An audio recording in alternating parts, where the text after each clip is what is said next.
Bueno, buenas tardes, ¿cómo le va a todos? Bienvenido de vuelta a la segunda jornada del Instituto de Derecho Concursal. Mi nombre, como ya me tienen vistos en este tipo de jornada, es Jerónimo de Francesco. Yo soy el director del instituto. Antes de pasar a la temática de la charla en particular, queremos agradecer, como siempre hacemos, al área académica, a todas las chicas del área por la difusión y por el apoyo constante que nos dan en este tipo de reuniones, a las que ya estamos acostumbrados a hacer una vez por semana, al director del área académica, a Fulvio Santarelli, que siempre nos ayuda, colabora y recomienda disertantes para cada una de estas jornadas, a los directivos del colegio, que siempre están apoyando en todo lo que necesitamos, y bueno, en general a todos los que conformamos el comité ejecutivo del instituto, que siempre estamos codo a codo tratando de llevar adelante la gestión. Bueno, eh, en este caso, de un tema muy eh, digamos, actual y con mucha resonancia en nuestro departamento judicial, vinculado a uno de los casos emblemáticos que tenemos en el último tiempo en el departamento judicial, en particular a un concurso determinado.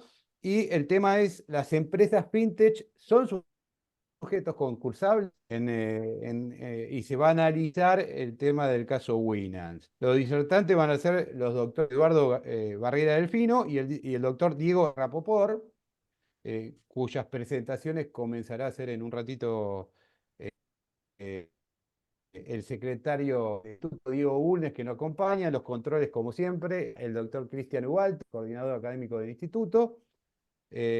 Bueno, sin más y para no demorarlos, le voy a dar el pase al secretario, a Diego, para que explique un poquito cómo se va a desenvolver el tema de la charla y las preguntas y respuestas, para que después de el paso a los disertantes, de ya, muchas gracias. Bienvenido, Eduardo y Diego, que nunca habían... Eduardo creo que una vez había estado hace 2 años, Diego me parece que no, en el instituto, por lo menos de que yo tengo memoria. Bienvenidos y bueno, Muchas gracias. adelante. Gracias. Bueno, gracias, Jero. Buenas tardes a todos. Bueno, la charla se va a celebrar con la temática habitual del instituto, pero bueno, siempre el público se renueva, así que nos reiteramos.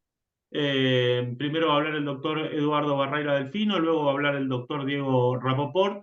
Eh, la idea es que ellos dediquen aproximadamente 30 minutos cada uno a su exposición y luego abriremos un espacio de preguntas, como siempre, tratando de recopilar la mayor cantidad de las que ustedes vuelquen dentro del chat que está habilitado a ese único y particular efecto. Siempre decimos lo mismo, evitemos por favor saludos o algunas expresiones por el chat que entorpecen la labor de quienes recopilamos las preguntas. Así que quienes les vayan surgiendo preguntas o dudas, las vuelcan al chat, yo las voy a tratar de ir recopilando para después trasladársela a los expositores debutantes. Así que, sin más, le doy la bienvenida al doctor Eduardo Barreira Delfino, que es quien va a comenzar. Les leo unos breves antecedentes, que tenemos su currículum resumido. Es abogado de la Universidad de Buenos Aires, especialista en asesoramiento legal de empresas por la UCA, mediador de la Escuela de Abogacía de Buenos Aires, investigador académico del Instituto Argentino de Derecho Contable, profesor de posgrado de Derecho Bancario y Derecho Empresario en distintas universidades del país y en el extranjero, director del Instituto de Derecho Bancario del Colegio Público de Abogados de la Capital Federal, codirector con Marcelo López Mesa del Código Civil y Comercial comentado de la editorial Hammurabi, director de la revista digital de Derecho Bancario y Financiero, director de la colección de Derechos de Mercados Financieros de la editorial ADOC, miembro del Consejo Académico de la Maestría de Derecho Económico Empresario de la UCA y autor de diversos libros y artículos doctrinarios sobre los temas bancarios y empresariales. Doctor Eduardo Barreira Delfino, le doy el pase y agradecemos nuevamente por estar aquí con nosotros. Bueno, muchas gracias, Diego, por tu presentación. Un gran gusto estar en esta actividad académica que impulsa el Colegio de Abogados de San Isidro. Comentaba en el entreacto las veces que venía, invitado por Roberto Murillo, por Juan Carlos Couso, al Instituto de Derecho Empresario. Así que estoy muy grato volviendo a tener contactos con el Colegio de Abogados de San Isidro. El tema que nos ha convocado es un tema muy importante.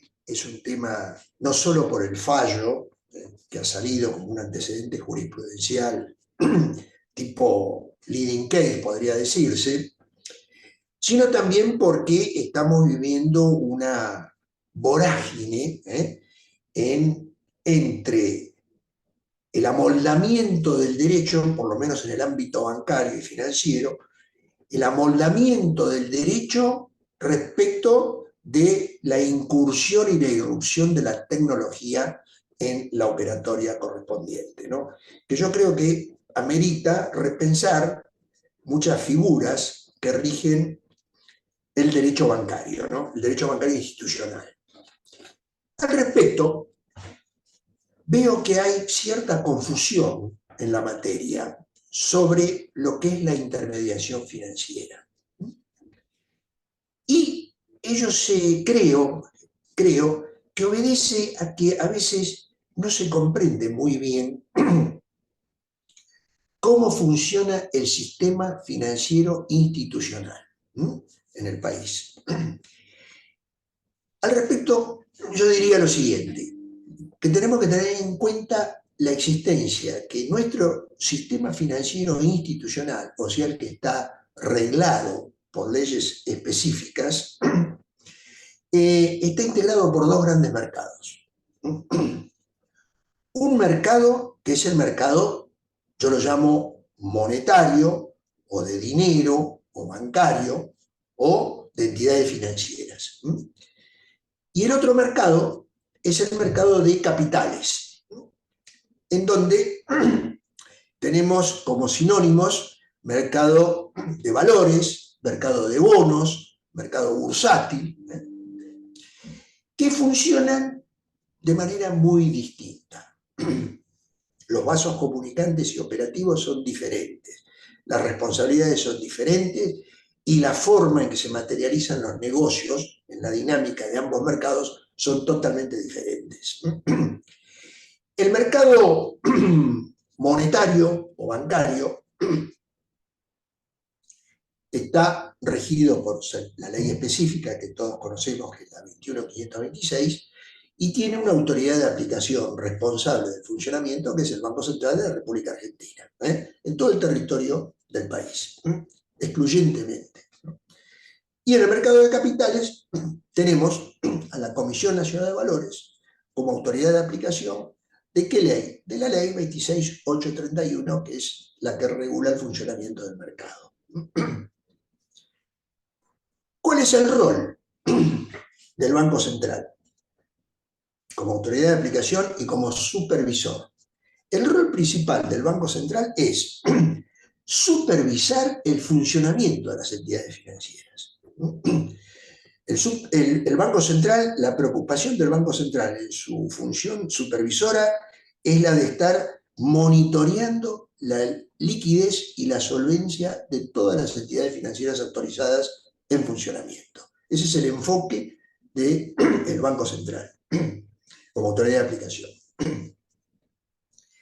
En cambio, en la Comisión Nacional de Valores, la Comisión Nacional de Valores supervisa, fiscaliza el funcionamiento de las transacciones en el mercado, es decir, particularmente la emisión y la colocación de valores por oferta pública, más la transparencia operativa del mercado. O sea que son dos enfoques totalmente distintos. En segundo término, podemos decir que el régimen de la ley de entidades financieras, bajo esta tutela del Banco Central,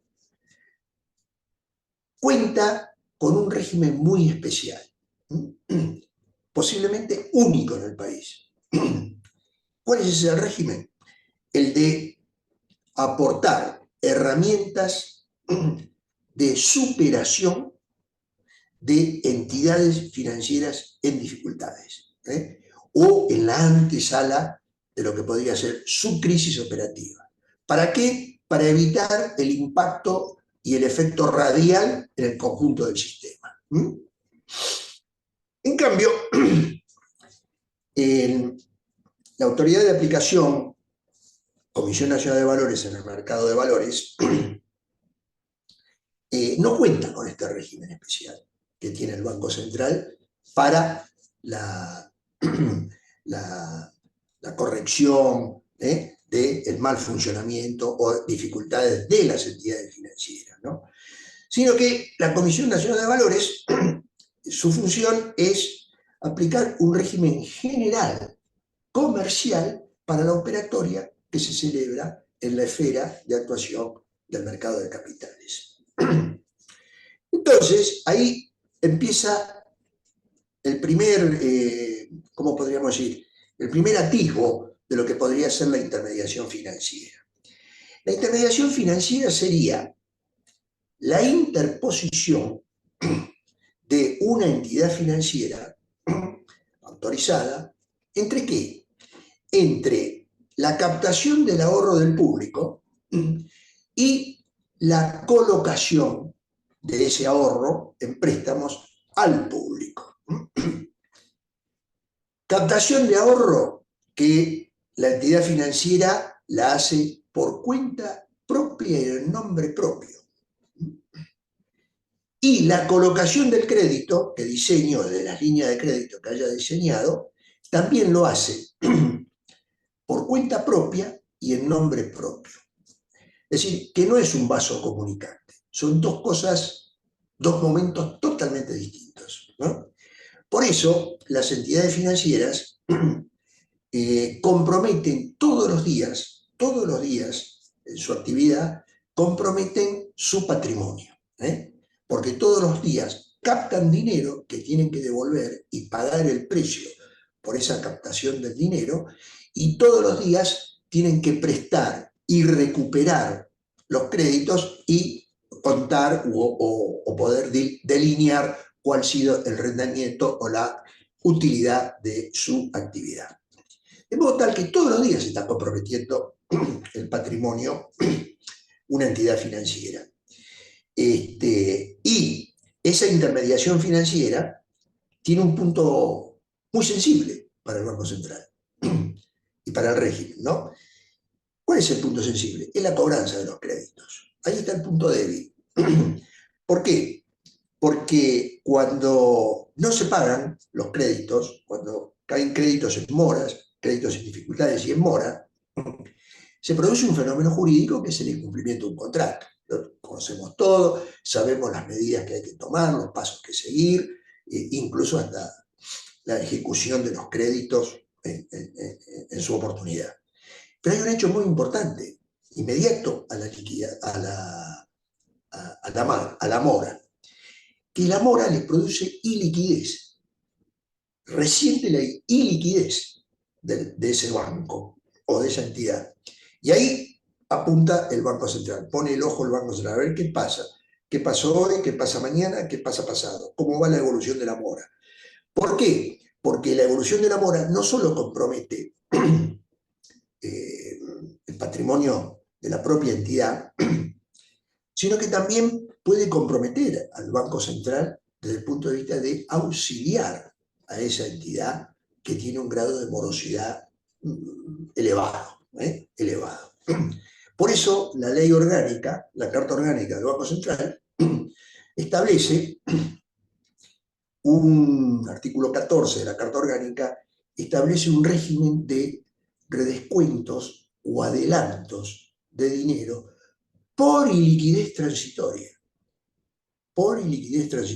para ayudar a esa entidad con morosidad elevada que su liquidez resentida no siga erosionando más la situación de la entidad. Y si ese redescuento o ese adelanto transitorio no da los resultados esperados y ponderados por el Banco Central, viene el tercer paso. ¿Cuál es el paso? El retiro de la autorización para funcionar y el cese de la actividad reglada. O sea que es un mecanismo muy expeditivo que tiene la Carta Orgánica para el Banco Central. Esto en el mercado de capitales no se da, porque la Comisión Nacional de Valores no financia a ninguno de los operadores del mercado de capitales. Entonces, la particularidad de la operatoria en el mercado de capitales es que ahí no se da esta interposición. entre el ahorro del público y el financiamiento o la asistencia crediticia. O sea que los operadores del mercado de capitales no arriesgan su patrimonio, porque no captan dinero del público ni prestan dinero del público, sino lo que hacen es contactar a los emisores de títulos, de acciones, de obligaciones negociables, con los potenciales inversores que puedan estar interesados en canalizar sus ahorros o sus pesos en alguno de esos productos o de esos títulos. Y otra particularidad es la retribución del funcionamiento de las entidades y de los agentes en ambos mercados. Las entidades financieras, la retribución, la ganancia, el rendimiento de su operatoria está dado principalmente por el diferencial de tasas, entre tasas activas y tasas pasivas. En cambio, los agentes operadores en el mercado de capitales, su retribución está conformada principalmente por comisiones. O sea que la situación y la responsabilidad patrimonial en un lado y en el otro es totalmente distinto, ¿no es cierto? Y yendo a lo que podría ser el ciudadano común, que puede actuar en uno o en otro mercado, o anda semblanteando a ver qué hace, o cómo lo inducen a operar en uno o en otro mercado, tiene que tener en cuenta lo siguiente. En la intermediación financiera, por la repercusión institucional que tiene la intermediación financiera, bajo estos caracteres que les comenté, el ahorrista, el ciudadano común, el ahorrista, el depositante de dinero en el mercado bancario y financiero, no asume el riesgo de quien recibe ese dinero en préstamo. No asume el riesgo. El ahorrista es acreedor nato de la entidad financiera que le tomó el ahorro. Y la entidad financiera tendrá que responder ante el ahorrista cuando el ahorrista pretenda retirar el dinero de la institución. En cambio, en el mercado de capitales, una fisonomía operativa totalmente distinta a la del mercado bancario, el inversor, llamémoslo así, inversor, ahorrista o inversor, el Doña Rosa, para hacerlo bien gráfico, asume el riesgo crediticio. ¿De quién? Del emisor de los títulos que le puede interesar para suscribir o para invertir, ¿no? Ergo, el ahorrista en el mercado de capitales, el ahorrista en el mercado de dinero es un acreedor de la entidad, donde ha depositado su dinero. Y el Estado, por el régimen especial, funcional y legal que ha establecido, ¿qué más le da el Estado? El Estado le da un seguro de garantía a ese ahorrista, de acuerdo a los términos y condiciones de la ley correspondiente. Puede ser ilimitado, como fue en una época en la Argentina, en la década del 80, y antes del 80 era ilimitado, el Estado era garante de todos los depósitos que existían en el mercado institucional, independientemente del monto. Luego, esa fianza del Estado, esa fianza legal que se le otorgaba al ahorrista fue modificada en la década del 90, se sustituyó por un seguro de garantía, y ese seguro de garantía no es ilimitado, sino que tiene un límite que en este momento no recuerdo, creo que son 6 millones de pesos en este momento, ¿no es cierto? Pero es uno de los atributos fundamentales de la intermediación financiera y del régimen de la intermediación financiera, por esas particularidades que yo le estaba señalando. En cambio, en el mercado de capitales, el inversor, el Doña Rosa, que ha suscrito algún título, asume el riesgo. ¿De quién? Del emisor del título. Asume el riesgo del emisor del título. Y no tiene ninguna garantía de tipo estatal o patrocinada o impulsada por el Estado a los efectos de cubrir o amparar un posible incumplimiento de los títulos en los cuales haya invertido, ¿no? En los cuales haya negociado. Entonces vemos dos campos totalmente distintos de funcionamiento. En el caso particular de Winans, parto de la premisa, ya adelanto mi posición, lo comentamos con Diego distintas veces, no hay intermediación financiera, de ninguna manera hay intermediación financiera, y por lo tanto, la fintech son todas, salvo una fintech que no sea entidad financiera. Entidad banco digital, tech, que no sea entidad financiera, que está autorizada por el Banco Central de la República Argentina, ahí sí la intermediación es viable, ¿no? Con las características que le estaba comentando. Pero el grueso de la fintech, que se han ido abriendo camino en estos últimos 20 años, o 10, 20 años, no son entidades financieras, no intermedian financieramente, no intermedian. Entonces, el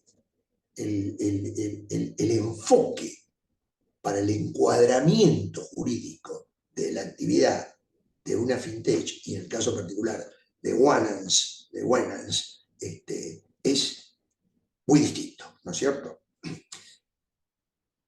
Fíjense ustedes lo siguiente.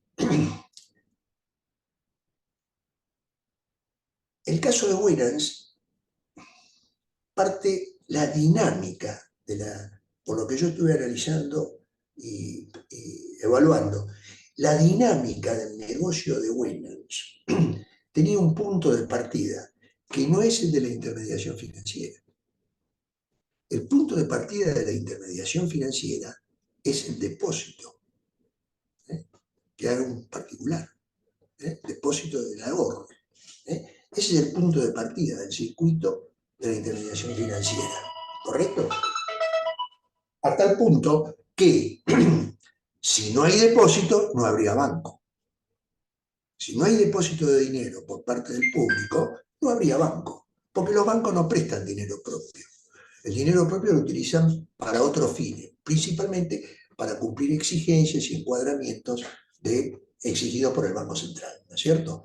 Pero si no hay un depósito de dinero que haga cualquier ciudadano, sería imposible la intermediación financiera. Nunca arrancaría la intermediación financiera. O sea que el puntapié inicial en la intermediación financiera es muy, muy distinto al puntapié inicial que puso en movimiento Winans.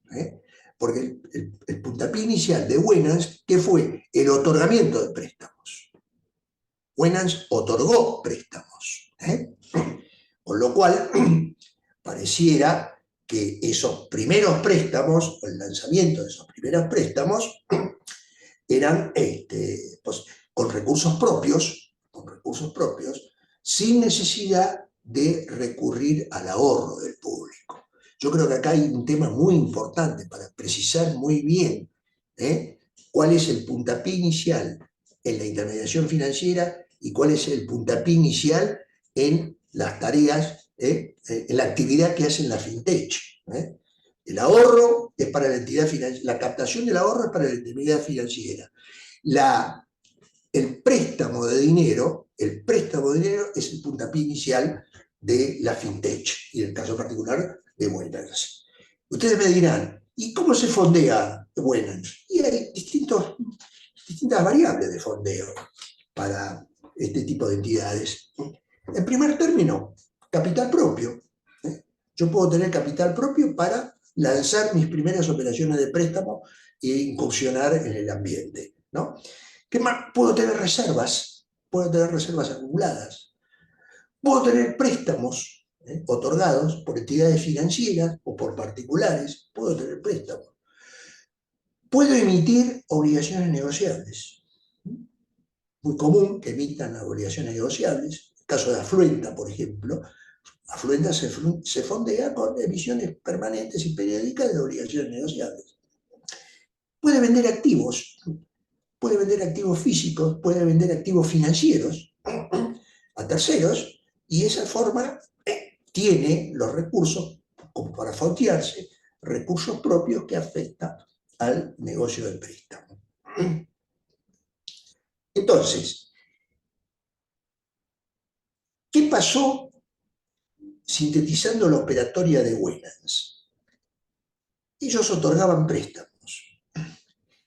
Luego, esos préstamos otorgados que generan un flujo de fondos, un flujo de cobros, los cedieron a un fideicomiso financiero. ¿Para qué le cedieron esos créditos, esas carteras de créditos a un fideicomiso financiero? Para que el fideicomiso titulice esas carteras de crédito. ¿Qué significa titulizar? Fraccionar el crédito. ¿Por qué? Porque el otorgamiento de un crédito es un activo financiero ilíquido para el prestador, para Winans.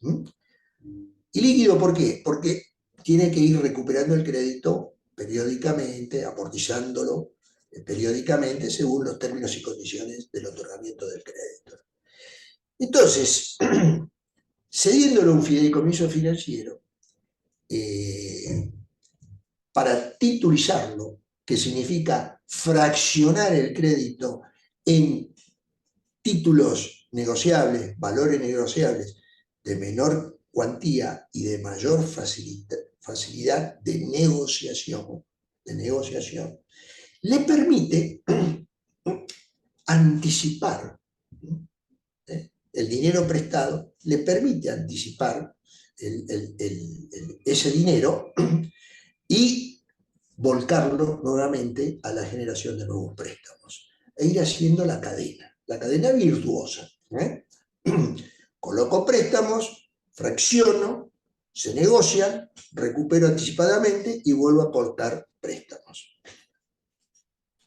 En el caso particular de Winans, con la promotora fiduciaria, que fue el pivot de los fideicomisos financieros, teníamos a la promotora fiduciaria como entidad fiduciaria, como fideicomiso, como entidad fiduciaria para fideicomisos financieros inscritos en el registro de la Comisión Nacional de Valores. Estaba inscrita. ¿Para qué? Para los fideicomisos financieros públicos, para los fideicomisos financieros que necesitan de la oferta pública.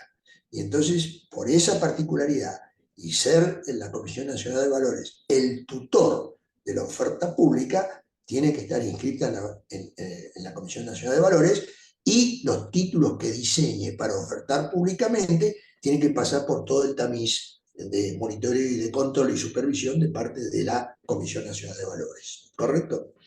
Entonces, creo que había salido un aviso, un poco de elemento de juicio que rastreé, creo que había salido un aviso de la propia promotora fiduciaria, que comentaba que era los fideicomisos que involucran el caso Winans, eran fideicomisos financieros privados. Y alertaba ahí, no tiene la Comisión Nacional de Valores competencia sobre esta actividad, como para decirles, señores, tengan en cuenta que acá el organismo público no interviene. Fideicomisos privados, financieros privados. Entonces, ¿qué hace Winans? Genera créditos, quiere seguir expandiendo su actividad. Para expandir su actividad tienen que recuperar anticipadamente los préstamos otorgados. Para recuperar anticipadamente los préstamos, se les ocurrió la idea brillante, de recurrir a un fideicomiso financiero, de titulizar a través de un fideicomiso financiero. ¿Para qué fideicomiso financiero? Para que el fideicomiso tutele la cartera de créditos. Le ponga un blindaje a esa cartera de créditos contra cualquier acreedor que pudiera pretender algún derecho o algún interés sobre los activos financieros afectados al fideicomiso. ¿Qué hace el fiduciario? El fiduciario recibe esos créditos separadamente, dentro de su patrimonio global, pero en un sector separado, que es el blindaje que la ley le otorga al fideicomiso. Y como contraprestación, de acuerdo al contrato, localicé el contrato entre Winans y promotora fiduciaria, en el contrato dice que por la cesión de los créditos o de las carteras de crédito, promotora fiduciaria iba a emitir títulos de deuda, valores fiduciarios. Valores fiduciarios que como contraprestación se entregaban a Winans. Y lo que yo pude ver, un poco siguiendo el circuito, sin entrar en detalles, por supuesto, pero lo que pude ver era que promotora fiduciaria emitía los títulos, los valores negociables se los entregaba a Winans como contraprestación por la cesión de cartera de crédito. A su vez, promotora fiduciaria lo designaba a Winans como gestor de cobro de los créditos cedidos, como gestor de cobro por cuenta y orden de la fiduciaria. Y los títulos que le entregaba como contraprestación a Winans los utilizaba, mejor dicho, los negociaba a través de empresas del grupo, los negociaba a potenciales interesados en invertir en esos títulos. De ese modo, entiendo yo que Winans cumplía un doble rol. El primer rol para fondearse, ¿no? Para fondearse. El primer rol era a través de la cesión de los créditos otorgados, o de los préstamos otorgados, con los títulos de deuda, perdón, no con los títulos de deuda, con el acuerdo contractual de ser agente de cobranza por cuenta y orden de la fiduciaria de todos los préstamos otorgados, cedidos. Y por otro lado, al recibir como contraprestación los títulos valores emitidos, los valores fiduciarios emitidos por promotora fiduciaria, los negociaba en el mercado. De modo tal que tenía dos fuentes de fondeo. Una fuente era la cobranza de los créditos. Y otra fuente era el resultado de las negociaciones de los distintos títulos valores. Cada vez que negociaba un título valor, tenía que comunicarle por contrato, tenía que comunicarle a la fiduciaria quién era el cesionario del título negociado, a los efectos de que la fiduciaria lo registrara como beneficiario y endosara el título a favor del, llamémosle así, inversor. O sea que son circuitos totalmente distintos al de la intermediación financiera. Totalmente distintos, nada que ver con la intermediación financiera. Por eso me parece que el fallo de primera instancia incurrió en alguna confusión conceptual, ¿no es cierto? Independientemente de los argumentos que pueden haber presentado los interesados o los afectados, como se dijo al principio de esta charla, ¿no? Pero nada que ver con la intermediación financiera.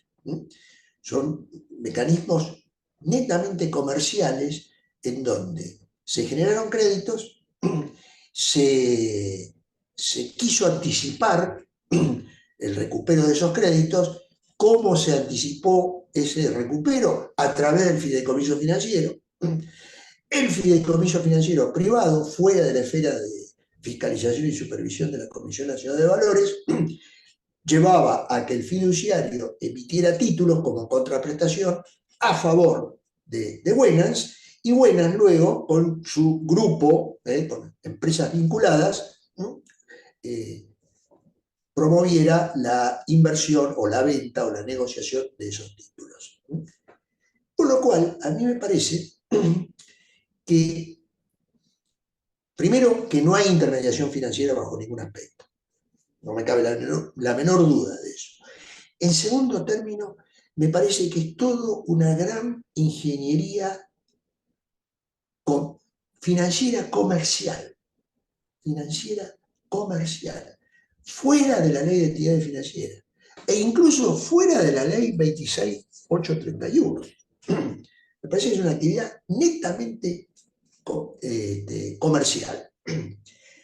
Con lo cual, si hay dificultades, en el caso particular de Winans, que no pudo cumplir con los compromisos que había asumido, la concursabilidad es el régimen legal aplicable sin lugar a duda. No me cabe la menor duda de eso. Lo que sí no tengo la información y los detalles, porque tampoco me puse a estudiar el seguimiento de los acontecimientos, lo que sí veo que lo que podríamos decir, el fracaso comercial y la actividad defraudatoria o ilícita tienen una zona gris muy tenue, muy tenue. Yo no sé si puede haber criminalidad o no, defraudación o no defraudación. Habría que ver también cómo pudo haber incidido el entorno económico, macroeconómico, la economía funcional del país, que sabemos todos que el año pasado fue desastrosa. El desequilibrio macroeconómico y la inflación galopante y la mala administración de los recursos del Estado incidieron en un marco macroeconómico negativo que, por supuesto, afecta directamente a la microeconomía. No me cabe la menor duda de eso, ¿no es cierto? Entonces, tengo mis dudas. Si hay intermediación financiera, de ninguna manera. Ahí no tengo ninguna duda.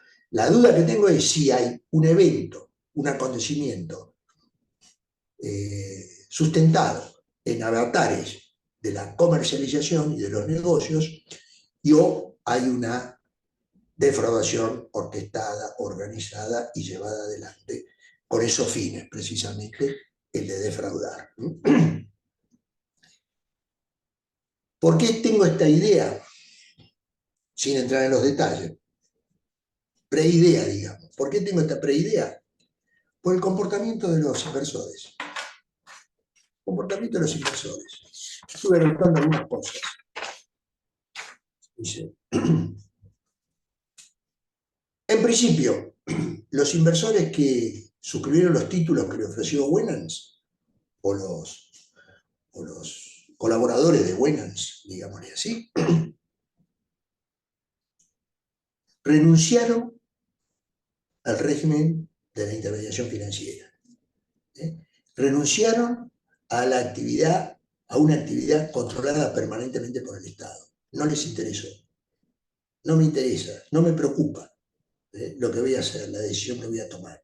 Se entusiasmaron por la codicia, por la ambición y por las tasas de interés que le hubieran prometido. ¿Correcto? Eso por un lado. Segundo término, no se asesoraron jurídicamente. No se asesoraron jurídicamente. Gran déficit que tiene nuestra profesión.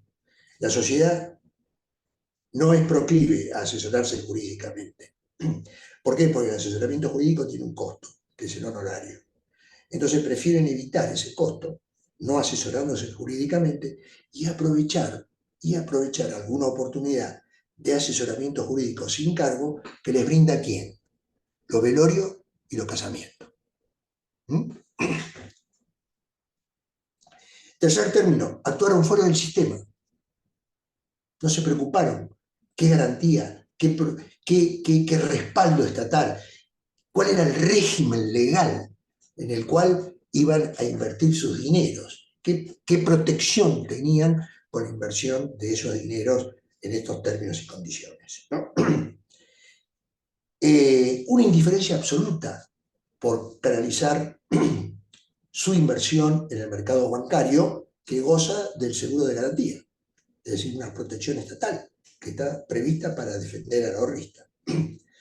y se olvidaron o desconocieron o nadie les informó no se preocuparon por interesarse de que en el campo bancario, en la intermediación financiera, hay un control permanente, un seguimiento permanente día a día por parte del Banco Central respecto a las entidades financieras. Por eso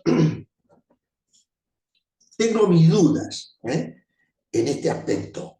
¿Hay connotaciones defraudatorias, ilícitas? ¿O hay una mala gestión comercial de negociación, un desfasaje de los negocios, de la cadena de negocios encadenada por propias falencias, tal vez, propias indiferencias, propia falta de capacidad técnica y profesional, agravada por el entorno macroeconómico en que se desempeñó la economía durante el año pasado, principalmente, ¿no es cierto? En definitiva, creo que el fallo de primera instancia no lo comparto. Creo que fue muy bien revocado por la Cámara. La Cámara puso los puntos sobre las IES. Aquí no hay intermediación financiera. Entonces, no resulta aplicable el artículo 50 de la Ley de Entidades Financieras, que es la que prohíbe el concursamiento de las entidades financieras. No hay actividad financiera, ergo no hay entidad financiera, ergo no resulta aplicable el artículo 50 de la Ley de Entidades Financieras, y sí resulta aplicable la Ley 24.522 como ley especial para la problemática de los concursos y de las quiebras para el ámbito general de la nación, ¿no es cierto? Fíjense ustedes que una particularidad de la intermediación financiera es la publicidad. La publicidad. Las entidades financieras son las únicas que están autorizadas para publicitar, ¿qué cosa? La captación de ahorro. Lo que publicitaba Buenas no era captación de ahorro. Lo que publicitaba Buenas era colocación de préstamos. Otorgamiento de préstamos. ¿Correcto? Entonces, la publicidad es muy importante. ¿Para quién? Para las entidades financieras. ¿Por qué? Porque tienen que entusiasmar ¿a quién? Al ciudadano anónimo. Al ciudadano anónimo, que se encuentra en cualquier lugar del territorio, a los efectos de que vaya a colocar sus dineros en el banco y ofrecerle todas las garantías y los beneficios pertinentes. En cambio, la tarea de Buenas o de la FinTech no es tanto la captación de ahorro, ¿no? Ellos no enfocan el negocio en captar ahorros, ellos se enfocan en el negocio en colocar créditos, en dar préstamos a través de las plataformas. O sea que me parece que son dos campos totalmente distintos. Y si analizamos en profundidad las leyes reguladoras del mercado de capitales y del mercado bancario, vemos que únicamente hay intermediación financiera desde el punto de vista técnico, jurídico y económico en la actividad que despliegan las entidades financieras sujetas a la Ley 21.526. Esa es la posición mía de lo que he tratado de averiguar un poquito más en detalle, no en profundidad, no tengo tiempo, pero sí tratar de comprender cómo funcionó esta dinámica negocial. Yo no la llamo negocios aislados o negocios esporádicos. Hay una dinámica negocial que se caracterizó por otorgar préstamos como puntapié inicial. Y segundo, incrementar la actividad, que es lógico de todo empresario. De toda actividad es lógico crecer. Entonces, para crecer necesito fondeo. ¿Cómo fondeo? ¿Buscando depósitos? No, no. No sé si lo pensaron siquiera. No sé si lo pensaron. Vamos a captar depósitos, vamos a fondearnos de esta otra manera. A lo mejor las relaciones entre Buenans, la financiera, y Buenams, los potenciales suscriptores de esos títulos o valores fiduciarios, pueda tener algunos luces y sombras que habría que aclarar en cada caso concreto.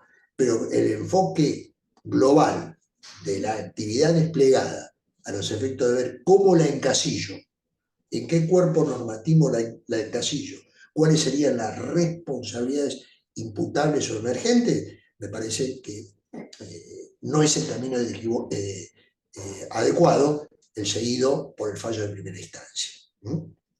Y reitero, tengo mis dudas sobre la ilicitud. Tengo mis dudas sobre la ilicitud. Vamos a ver cómo evolucionan los acontecimientos. ¿Ok? Le dejo la palabra a Diego. Diego nos va a ilustrar más sobre cómo funciona la FinTech. Muchas gracias, Eduardo. La verdad que diría reveladora exposición, porque bueno, nos diste una riqueza conceptual que nos permite entender un poco más de este tema que a veces es de difícil comprensión. Así que la verdad que reveladora exposición, Eduardo, felicitaciones. Vamos por la segunda. Sí. ¿Me permitís un minutito? Sí, claro. Un minutito. Muy importante los encuadres jurídicos. Nunca hay que confundir los encuadres jurídicos. Muy importante. Fíjense en el caso de la intermediación financiera institucional. Hay todo, es la única regulación legal en el país que tiene un sistema propio preventivo y regularizador. Preventivo de la caída o las dificultades de algún banco y regularizador si un banco queda en cesación de pagos que merece o deriva en la revocación de la autorización para funcionar, pero previamente ¿con qué? Previamente salvando a los ahorristas. Salvando a los ahorristas. ¿A través de qué? A través del sistema de exclusión de activos y pasivos, que yo lo llamo al revés. Lo llamo exclusión de pasivos, y luego de activos. ¿Pasivos para qué? Para salvar a los ahorristas. Y desde que se implantó este sistema especial, único en la legislación de Argentina, se implantó este sistema especial en 1995, la última reforma importante que tuvo la ley 21.526, después del efecto tequila y todas esas vorágines mundiales que hubo, crisis que hubo, no cayeron más. Desaparecieron bancos, pero no cayeron. Y la sociedad ni se enteró. Ni se enteró que desaparecieron los bancos. ¿Por qué? Porque los ahorristas quedaron tranquilos. No hubo ningún ahorrista perjudicado. ¿Gracias a qué? Gracias a la exclusión de los pasivos para afectarlos o asignarlos a bancos in bonis que ofertaron hacerse cargo de esos depósitos. Esto no existe en el campo del mercado de capitales ni en el campo comercial. El campo comercial, las problemáticas de las empresas y de los negocios se dilucidan a través de ¿qué? A través de la ley de concursos y quiebras. No hay un régimen especialísimo como tiene la ley 21.526, único en la República Argentina. Y que, perdón, para terminar, los que se dicen damnificados también ignoraron, indiferencia por eso. Indiferencia por eso. Porque si yo hubiera puesto dinero en un banco y ese banco hubiera caído, ellos ahora serían depositantes de otro banco. De un banco in bonis. Y su ahorro no hubiera corrido peligro. Nada más. Excelente. Muchísimas gracias, Eduardo. Sin más, le vamos a dar paso al doctor Diego Alberto Rapoport. Hago un breve raconto de sus antecedentes. Es abogado especialista en Derecho Empresarial, es doctor en Derecho con orientación en Derecho Privado de la UCES, profesor en la UBA, en la Universidad Nacional de Lomas de Zamora, en Sociedades Comerciales, Derecho Comercial y Personas Jurídicas, miembro de los Institutos de Derecho Bancario y Derecho Informático del Colegio Público de Abogados de la Capital, miembro del Comité Organizador del Congreso Argentino y Iberoamericano de Derecho Bancario y Congreso de Aspectos Legales de las Entidades Financieras de Lomas de Zamora, miembro del Instituto Argentino de Derecho Comercial, ha publicado varios artículos de doctrina vinculados al derecho privado, empresarial, bancario y societario. Breve raconto de los antecedentes, doctor Diego Alberto Rapoport, tocayo, lo escuchamos. Bueno, muchas gracias a todos. Bueno, más que nada agradezco al Colegio de Abogados de San Isidro, a Roberto, a Jerónimo, que nos invitaron a dar esta charla. Para mí, antes que nada, es un honor estar a compartir la charla esta con Eduardo, a quien quiero muchísimo, hace 30 años que nos conocemos. Es no solamente mi amigo, sino mi maestro, y lo considero, la verdad, como la eminencia más grande en derecho bancario en el país, por lejos. Así que me saco el sombrero y felicito por la brillante exposición, que la verdad me deja con pocas palabras. Ya prácticamente Eduardo lo dijo todo, pero bueno, vamos a tratar de...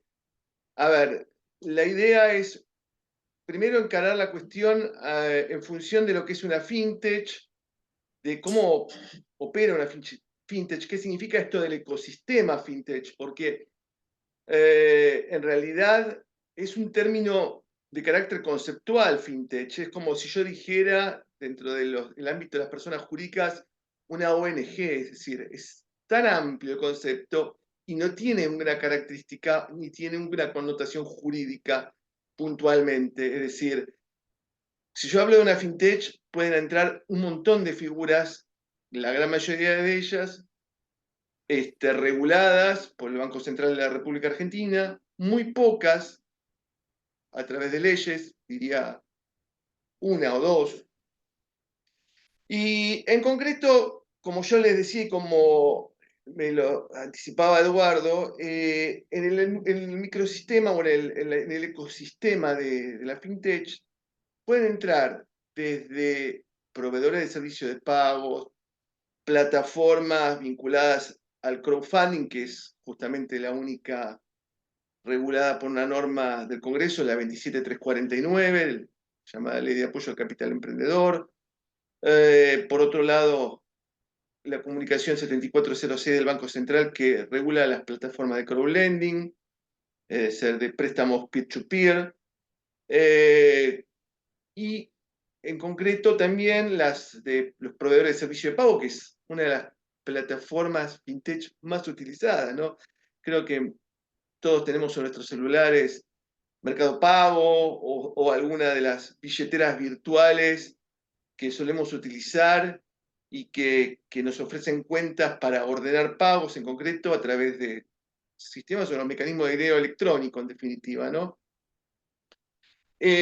Con lo cual, me voy a, para arrancar y para poder situarnos un poquito con este tema con relación a la fintech, quisiera compartirles, si no les parece mal, un pequeño PowerPoint que armé como para tener una orientación.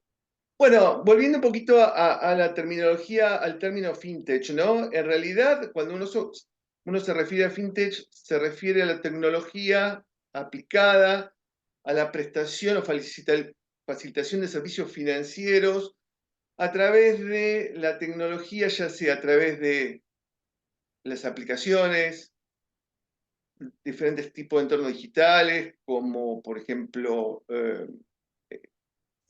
la Big Data también, o plataformas, ¿no? Que uno opera a través de todos los medios electrónicos que solemos conocer y que a partir de la pandemia, justamente por el distanciamiento y por las situaciones que fueron de público conocimiento, se incrementaron exponencialmente. No es que no se utilizaban, de hecho, las primeras regulaciones empezaron a principios de los 2000, pero con esto fue como el espaldarazo final, como para donde exponencialmente la actividad de esta fintech se produjo de una manera considerable, sobre todo en volumen, en operaciones, especialmente aquellas vinculadas con los proveedores de servicios de pago, ¿no? Con lo cual, en definitiva, el término fintech, como yo le decía, es un término muy amplio. Si nosotros nos vamos por así decirlo, a una cuestión de carácter literal, fintech es una contracción, es decir, es Finance Technology, es decir, la aplicación de la tecnología a las finanzas. Por eso, dentro de este microuniverso entran las llamadas fintech o conocidas fintech, como normalmente usamos en la acepción normal, como en el caso de las billeteras virtuales, o en el caso de lo que nos vamos a referir, que son los proveedores no financieros de créditos, ¿no? Que es el tema que nos convoca. ¿Tá? Bien.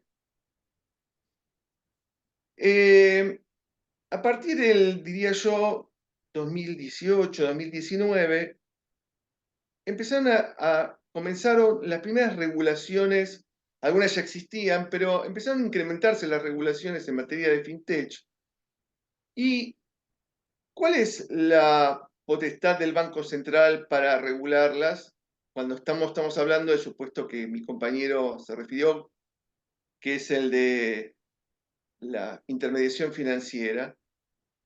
En realidad, la posibilidad de extender la normativa de la Ley 21.522 de la Ley de Entidades Financieras, inclusive las potestades que la Ley 24.144 determina respecto del Banco Central de la República Argentina, están vinculadas a la norma del artículo 3º de la Ley de Entidades Financieras, ¿no? La posibilidad de extender la normativa de la Ley de Entidades Financieras cuando a criterio del Banco Central o a juicio del Banco Central, ¿no?, lo aconsejen el volumen de sus operaciones y razones de política monetaria y crediticia. Eso determinó la sanción de varias, o el dictado, mejor dicho, de varios comunicados o comunicaciones, en concreto comunicaciones A, que es la normativa que de carácter general expide el Banco Central de la República Argentina a los efectos de reglamentar con carácter general determinadas cuestiones relacionadas con, no solamente con las entidades financieras, sino con todos los sujetos que están bajo la tutela del Banco Central. En realidad, el planteo concreto en función del artículo 3º es si en realidad lo que está tutelado es el sujeto o está tutelada la operación que realiza el sujeto, ¿no? Y esto no es un tema menor porque, en definitiva, a la hora de analizar el caso de Winans, el planteo justamente pasa también por si lo tutelado es, por parte del BCRA a través del artículo 3º, es el sujeto en concreto que realiza la operación o las operaciones en sí, ¿no? Porque lo que se trata acá es, o lo que el Banco Central, en función del artículo 3º y de la extensión de la 21.526 a otros sujetos que no son entidades financieras, es decir, como lo explicó Eduardo, que no hacen intermediación habitual entre la oferta y demanda de recursos financieros, ¿no?, y haciendo publicidad de ella, tiene que ver esencialmente con la inscripción en determinados registros de determinadas actividades que llevan la fintech o determinados tipos de fintech a la hora de quedar bajo la tutela del central, en concreto en función de la registración de esas operaciones y de el sujeto que va a realizar esas operaciones.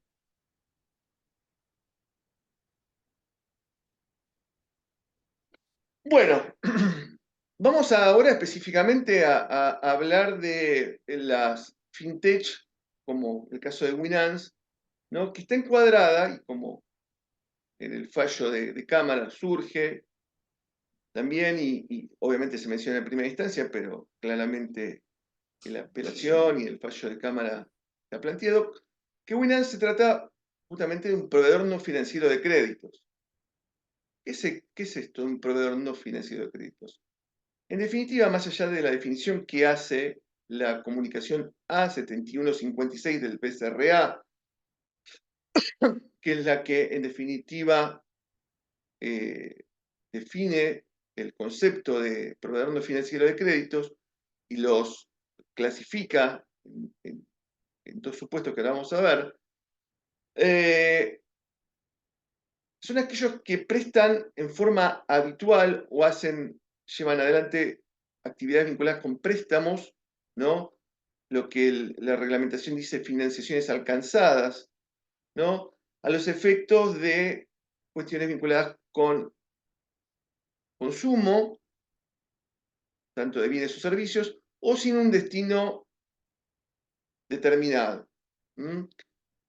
La característica es el préstamo, ¿no?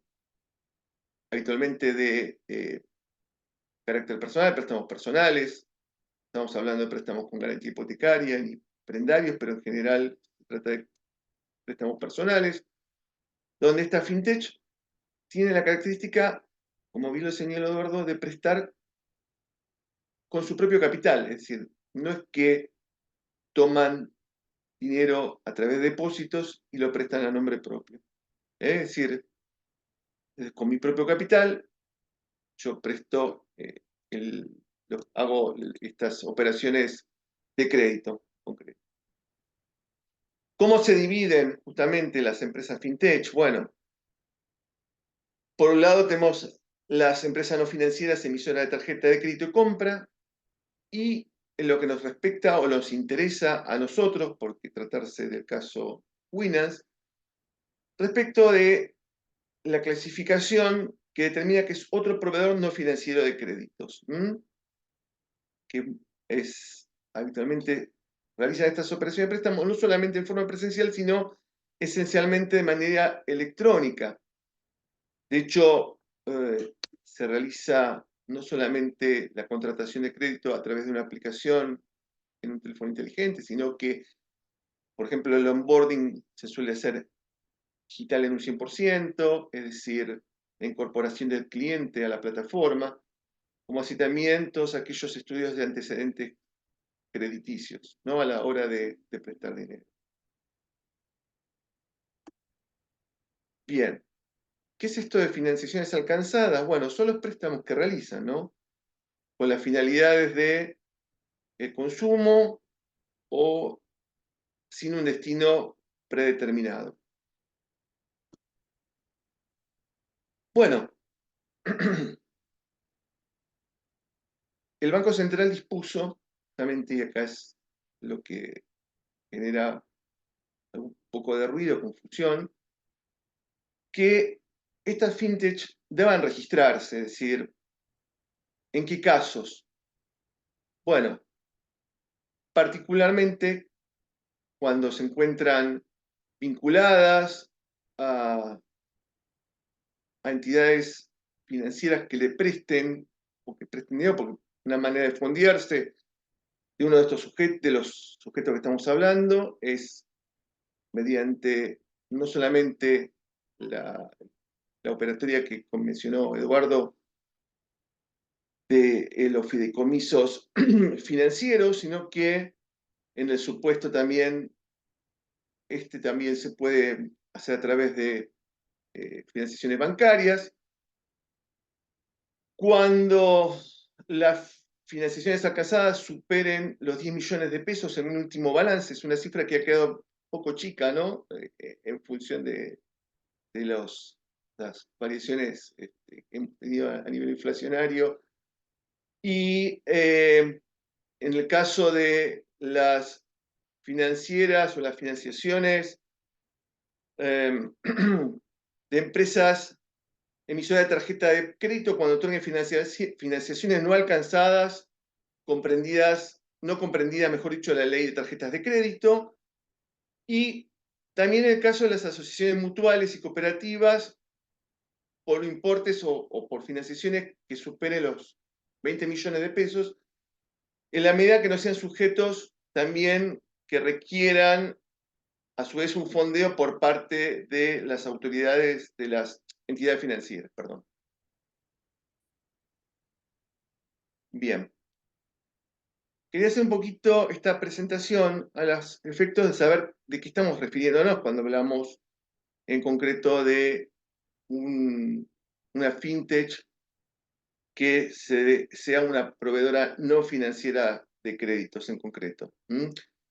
Así que en función de eso es que cuando hablamos de la concursabilidad, concursamiento de estos sujetos, salvo que la fintech sea una entidad financiera, como puede ser a veces un banco 100% virtual, no hay, desde mi punto de vista, restricciones al concursamiento. ¿Por qué? Desde el punto de vista del presupuesto subjetivo, es decir, el artículo 2 de la Ley de Concursos y Quiebras, las exclusiones en materia de concursamiento son taxativas, es decir, el derecho y la posibilidad del acceso a la justicia para obtener su concurso, es decir, no solamente, inclusive no solamente la opción preventiva, sino hasta liquidativa, actúa como, obviamente, un derecho que yo diría de reconocida, de reconocida fuente constitucional, es decir, artículo 75, inciso 12, facultad del Congreso de dictar la ley de bancarrotas, y que en definitiva, en función de eso, por eso mismo digo, las restricciones a la posibilidad de concursarse deben ser expresamente contempladas dentro de la ley. Es decir, ¿en qué supuestos no me puedo concursar? Bueno, la propia ley de concursos, como todos sabemos, en el artículo 2 establece las excepciones.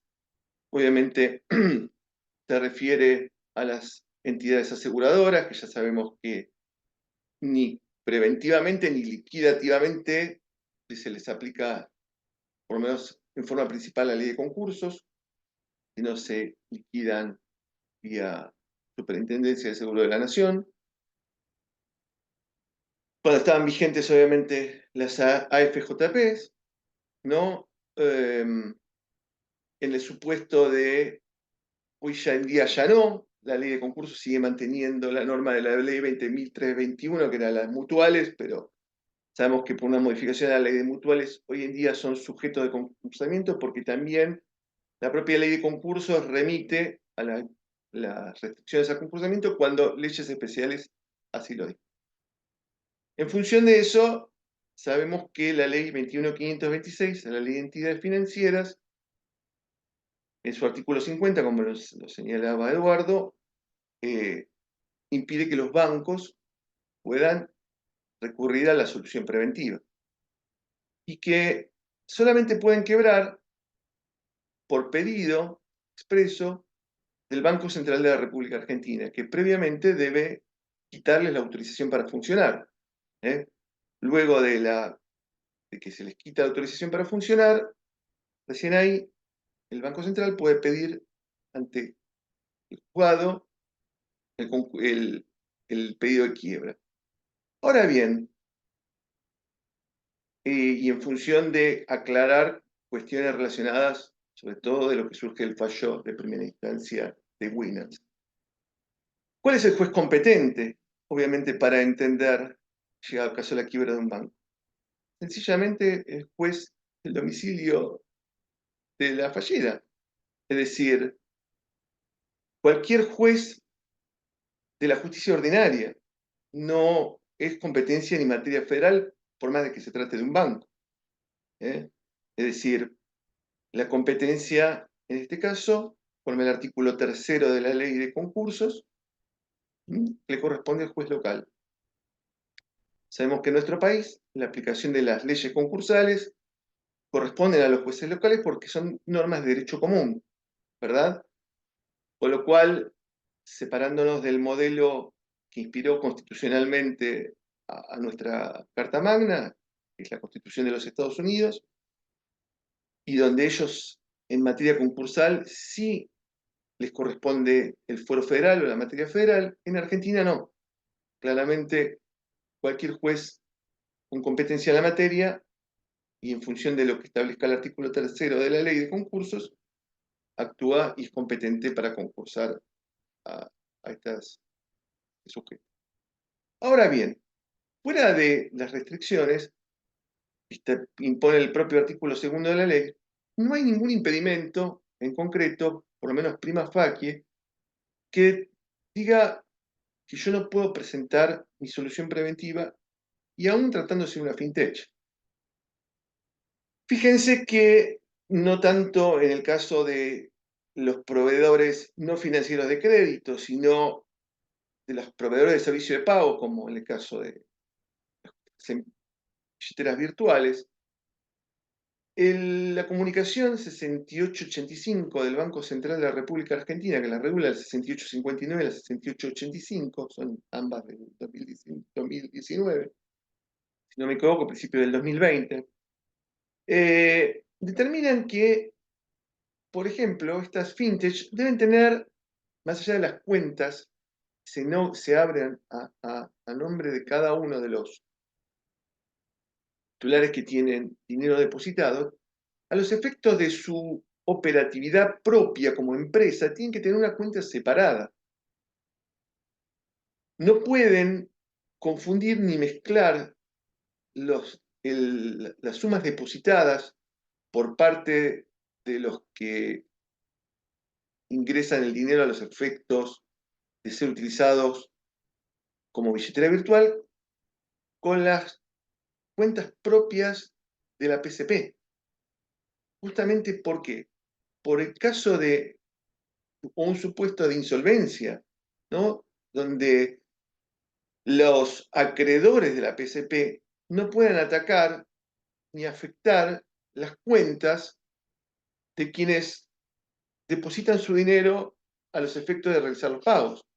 Es decir, fíjense que la autoridad de Contralor, en este caso el Banco Central de la República Argentina, que dispuso en función de la competencia o del que le habla el artículo 3º de la Ley de Entidades Financieras, y al reglamentar mediante la comunicación 6859-6885 en el caso de las PCP, es decir, tuvo mira, por lo menos desde mi punto de vista, que puedan ser sujetos perfectamente concursables, aunque no lo diga o no se diga abiertamente o directamente, o se plantee en forma directa. Es decir, no hay, desde mi punto de vista, impedimentos para que, digo yo, prima facie, se abra un concurso, ¿no? Un concurso preventivo. En definitiva, yo creo que, y ya yendo al caso que nos ocupa, el caso Winans, creo que hubo, respecto de los planteos que se hicieron en el fallo de primera instancia, creo que hubo alguna serie de cuestiones conceptuales. Primero y principal, me da la sensación desde el punto de vista de lo que era la intermediación financiera, de que era lo que era la inscripción de una fintech en el registro del artículo 3º de la ley. Y me parece también que no es, o ante la no exclusión expresa, fuera de esa situación, me parece que no es lo correcto, no era lo correcto el rechazo ilímite de la presentación concursal. No nos olvidemos que en el proceso concursal el juez tiene, por el tipo de procedimiento que consiste en el concurso, la quiebra, tiene facultades inquisitorias después. Es decir, una vez abierto el procedimiento, tiene la facultad de investigar y de hacer todas las compulsas necesarias para determinar cuál era la operatividad, cuál era, quizás si el juez lo consideraba una situación de banca de hecho a través del fondeo que tenía Winans mediante los fideicomisos financieros. En definitiva, puede, llegado el caso, dar la intervención a la autoridad monetaria del país, al BCRA, para si considera que tiene que intervenir en función de lo que surja del procedimiento posterior, una vez abierto el concurso. Pero lo que yo creo que no comparto, y en este punto, es el rechazo ilímite, ¿no? del concurso preventivo. Es decir, me parece que la solución concursal siempre debe estar abierta, siempre debe estar expedita, excepto que la ley expresamente excluya al sujeto de la concursabilidad. Y, bueno, obviamente, si hay una cuestión vinculada a la primacía de la realidad económica, pueda determinar que la operatoria podía asimilarse a un supuesto de banca de hecho, bueno, eso obviamente podrá surgir con posterioridad o no. No, no es que me pongo o adopto una postura habilitio con relación a esto desde una manera u otra, pero lo que quiero decir, sí coincido que, vuelvo a repetir, la concursabilidad debe ser el derecho que prime respecto de cualquier sujeto que no está expresamente excluido de la ley. Bueno, yo terminé acá, no sé si...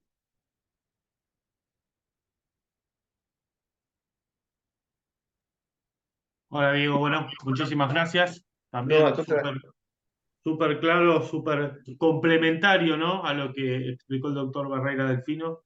Nos viene muy bien tu análisis y tu mirada para repensar un poco esta idea que cuando entró el juicio nos sorprendió, nos agarró un poco sin mucha información y ahora, bueno, esta exposición a mí, por lo menos para mí, en lo personal, me resultó súper esclarecedora. Así que muy claro el concepto, así que felicitaciones a Diego y al Muchas doctor gracias. Eduardo, ya lo hicimos.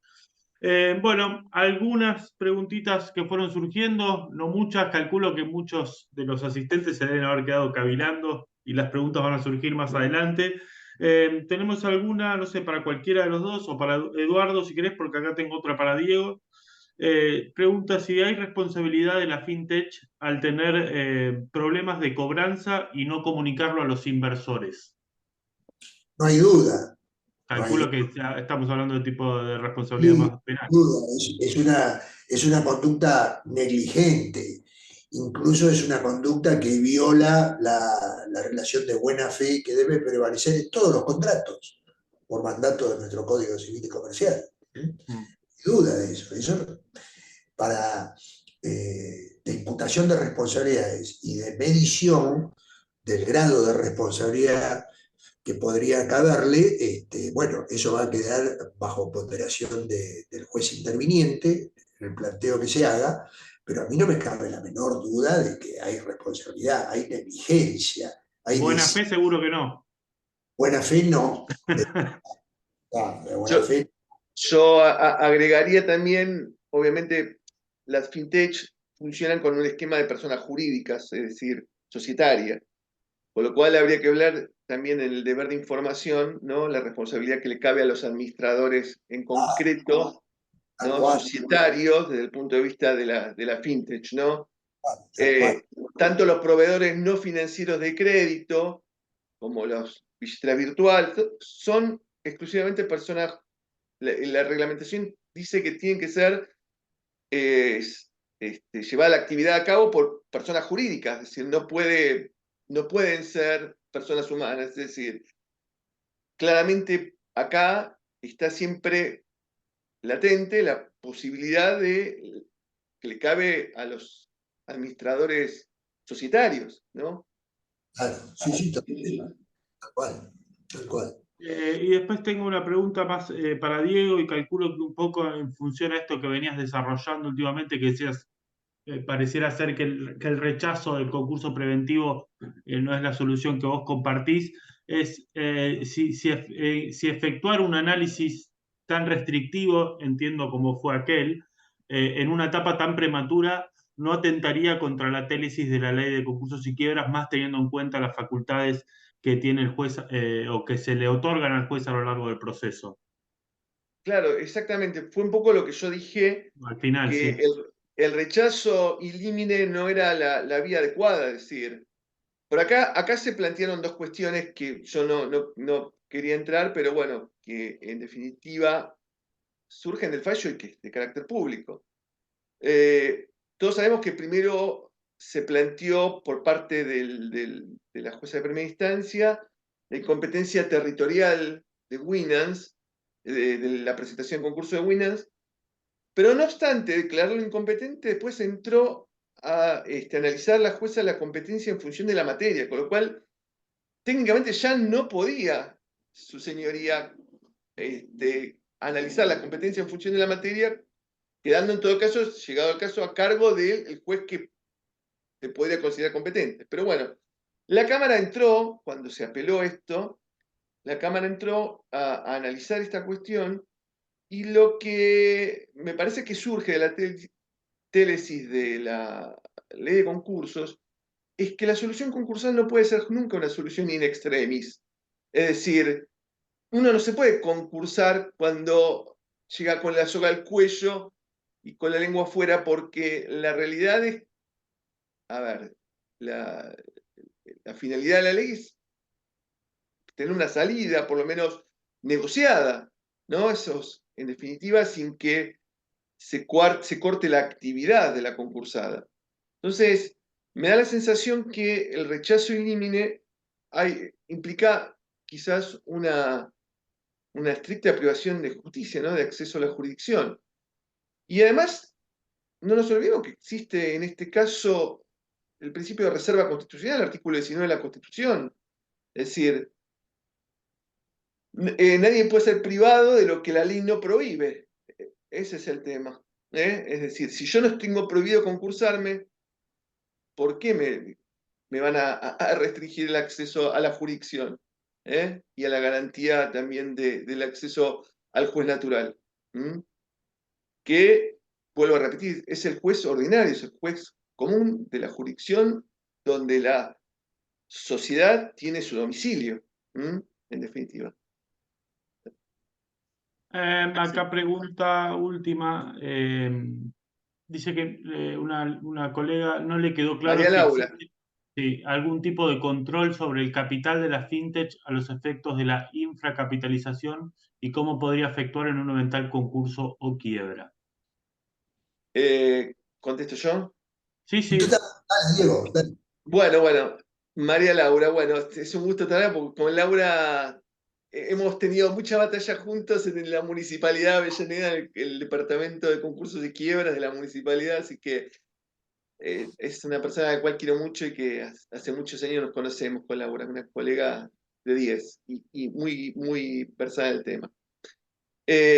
Laurita, te contesto. En realidad el Banco Central no, lo que controla es la actividad empresaria, la operatividad que lleva adelante la fintech, las operaciones en concreto. En materia de la infracapitalización o no, habría que ver, de acuerdo a la sociedad, si esa sociedad está bajo la fiscalización estatal permanente por parte del registro público donde esté inscripta o no. Es decir, se aplicaría las normas ordinarias en función de la infracapitalización o no de la sociedad. El Banco Central no realiza una tarea de supervisión como pasa con una entidad financiera respecto de su patrimonio y de la capitalización. De hecho, y en esto coincido con lo que decía el fallo de Cámara, por lo menos en la apelación, que en realidad cuando una fintech no cumple con su obligación de registrarse, ¿no?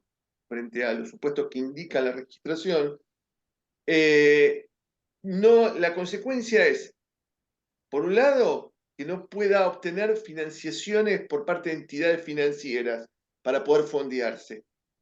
Y la otra consecuencia es que por la aplicación de los artículos 41 y 42 de la Ley de Entidades Financieras, puedan los directivos de la entidad financiera ser pasibles de multa, pero ni siquiera de una revocación de la autorización para funcionar, porque en ese sentido no tiene autorización para funcionar.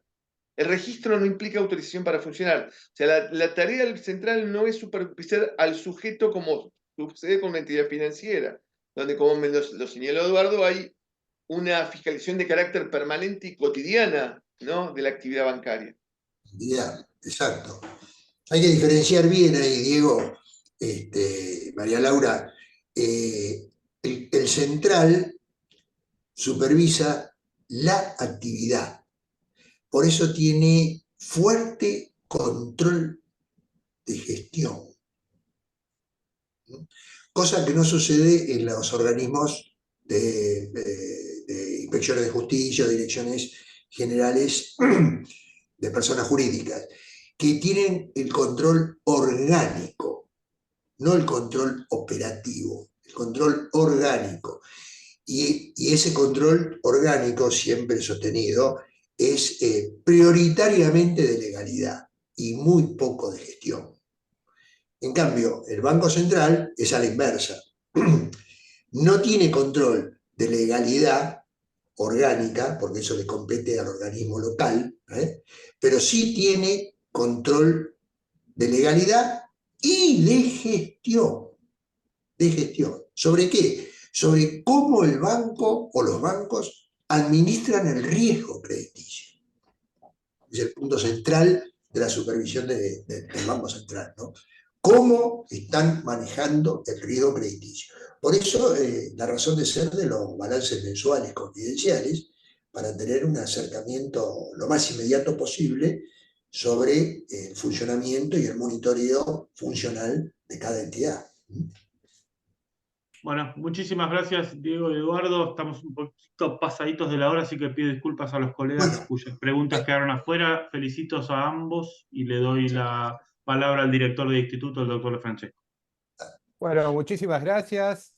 Bueno, la verdad que muy profundo, muy técnico, muy revelador todo lo que nos fueron informando, lo que nos fueron detallando. Agradecidos por que hayan aceptado participar en el instituto. Tuvimos una muy buena concurrencia en estos tiempos de jornadas preparatorias a doquier por el futuro Congreso Nacional de Insolvencia. Así que bueno, queda abierta la puerta para la próxima vez que deseen venir. Les agradezco nuevamente, agradezco a Roberto Murillo por haber intermediado con ambos para perfecto. la Muchas gracias a disertación y ustedes. que en este momento pide disculpas por no estar. Y bueno, buenas noches, saludos para todos y nos vemos en la próxima reunión.